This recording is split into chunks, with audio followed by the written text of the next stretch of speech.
wabarakatuh. Perkenalkan, nama saya Wahyudi Pradana dengan NIM 19010174. Untuk pertemuan kali ini saya akan membahas beberapa materi. Yang pertama itu adalah sistem pernapasan, kemudian ada alat bantu oksigenasi, kemudian yang terakhir adalah sistem pencernaan.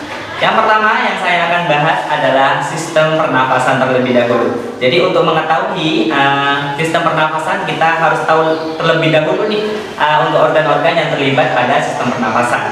Yang pertama pastinya adalah nasal, kemudian ada faring, ada epiglottis, kemudian ada laring, kemudian ada trakea, ada bronkus, ada bronkeolus, kemudian ada alveoli, dan kumpulan dari beberapa alveoli itu adalah alveolus. Untuk pemenuhan kebutuhan oksigenasi atau kebutuhan oksigen pada tubuh itu ada 3 tahap. Jadi yang pertama itu adalah ventilasi, kemudian ada difusi gas, kemudian yang terakhir adalah transportasi gas. Untuk yang pertama adalah ventilasi. Jadi ventilasi itu adalah proses menghirup oksigen kemudian menghembuskan CO2 atau karbon dioksida. Kemudian difusi gas itu adalah pertukaran oksigen dengan karbon dioksida antara alveoli dengan kapiler darah, seperti itu. Kemudian yang terakhir itu adalah transportasi gas, di mana di sini terjadi antara sel kemudian dengan kapiler darah, seperti itu. Untuk normal seseorang itu melakukan oksigenasi yaitu antara 12 sampai 20. Ada juga yang mengatakan seperempat dari nadi kita, yaitu antara 15 sampai 25 kali per menit, seperti itu. Ketika oksigenasi yang terjadi pada seseorang itu lebih cepat daripada normalnya, maka itu disebut dengan tachypnea. Untuk seseorang yang mengalami pernapasan atau oksigenasi yang itu lebih lambat daripada normalnya, maka itu disebut dengan bradypnea. Dan ketika seseorang itu ketika bernapas merasakan nyeri, maka itu disebut dengan dyspnea, seperti itu. Untuk selanjutnya saya akan membahas tentang alat bantu oksigenasi. Di sini ada beberapa macam untuk alat oksigenasi. Yang pertama adalah binasal kanul, kemudian ada breathing mask, kemudian ada non breathing mask, kemudian ada venturi mask. Yang pertama, yang binasal kanul itu diberikan 1 sampai 4 liter per menit, kemudian yang breathing itu diberikan 6 liter sampai 10 liter per menit, kemudian yang non breathing itu diberikan 12 sampai 15 liter per menit. Untuk perbedaannya antara breathing dan non breathing, breathing itu katupnya terbuka sehingga ada CO2 yang bisa dihirup kembali. Sedangkan yang non breathing itu katupnya tertutup sehingga tidak ada CO2 yang itu bisa dihirup kembali. Dan untuk yang terakhir adalah venturi mask. Dan ini oksigen yang diberikan ketika menggunakan venturi mask itu 4 sampai 14 liter per menit. Kemudian saya akan membahas tentang sistem pencernaan. Jadi makanan yang masuk pada tubuh kita itu akan dicerna, akan diproses dengan 4 tahapan. Yang pertama adalah ingesti, kemudian ada digesti, kemudian ada absorpsi, kemudian ada ekskresi. Yang pertama ya ingesti, yaitu proses memasukkan makanan yang awalnya di luar ke dalam tubuh kita. Kemudian ada digesti. Jadi digesti itu adalah pencernaan. Jadi apa sih fungsinya mencerna itu? Mencerna makanan itu. Jadi pencernaan ini berfungsi untuk menjadikan molekul yang pertamanya besar itu menjadi lebih kecil, begitu. Jadi sehingga nanti molekul kecil ini bisa diserap oleh kapiler darah, kemudian diteruskan ke dalam sel, seperti itu.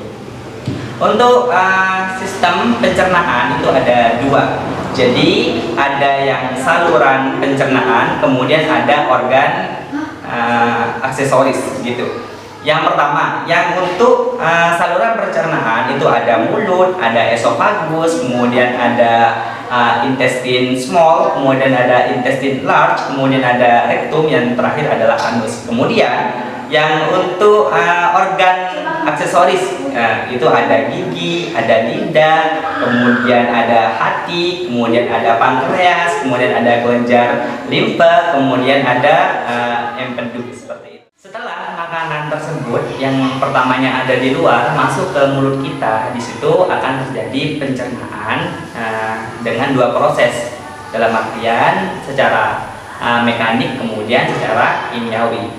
Jadi secara mekanik itu seperti apa sih? Jadi mekanik itu adalah seperti mengunyah kemudian mencampur makanan tersebut agar lebih lembab dengan lendir yang ada pada mulut. Kemudian yang secara kimiawi yaitu pada lendir tersebut itu terdapat enzim amilase yang mengubah amilum menjadi maltosa seperti itu. Setelah dijadikan maltosa, makanan tersebut akan diteruskan kepada faring, kemudian sampai ke esofagus. Dan di esofagus itu akan terjadi kontraksi. Jadi ada dorongan di situ yang biasa disebut dengan gerakan peristaltik seperti itu.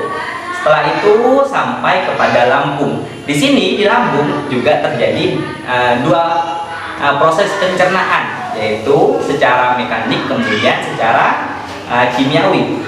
Dan secara mekanik adalah di situ lambung akan berkontraksi, jadi di situ akan digoncang-goncang seperti itu. Kemudian yang secara kimiawi pada lambung itu ada beberapa enzim. Pertama ada HCl, kemudian ada pepsin, kemudian ada renin. Jadi HCl itu menjadikan ruang pada lambung itu agar menjadi asam, sehingga makanan yang nanti terdapat bakteri atau zat-zat yang itu tidak diperlukan itu akan mati dengan adanya HCl tersebut. Kemudian yang enzim pepsin itu menjadikan protein menjadi pepton seperti itu. Kemudian yang terakhir itu ada enzim renin, yaitu menjadikan protein isain yang ada pada susu itu agar terendap seperti itu. Dan setelah itu lanjut ke usus halus. Jadi usus halus itu terbagi menjadi 3. Ada yang 12 jari atau disebut dengan duodenum. Kemudian ada yang bagian tengah itu disebut dengan yeyunum. Kemudian ada yang bagian akhir yang disebut dengan ileum. Yang pertama yang duodenum. Jadi duodenum ini bersambung, ada saluran yang nanti bersambung dengan pankreas, kemudian bersambung dengan kantung empedu, begitu. Di sini pada pankreas, jadi mengeluarkan beberapa enzim, ada lipase, amilase, kemudian ada tripsin seperti itu. Setelah di duodenum dilanjut dengan yeyunum, setelah itu nanti lanjut ke ileum. Jadi di ileum ini terjadi penyerapan kembali, jadi glukosa, vitamin yang itu larut di dalam air, kemudian asam amino maksudnya, kemudian ada mineral yang itu ada pada makanan ini akan diserap kembali dan digunakan oleh tubuh seperti itu. Kemudian lanjut ke usus besar atau intestine large. Di sini terbagi menjadi 3. Ada ascendant, ada transversum, kemudian ada descendant gitu. Jadi untuk fungsi dari usus besar ini adalah untuk mengkontrol cairan yang ada pada sisa metabolisme.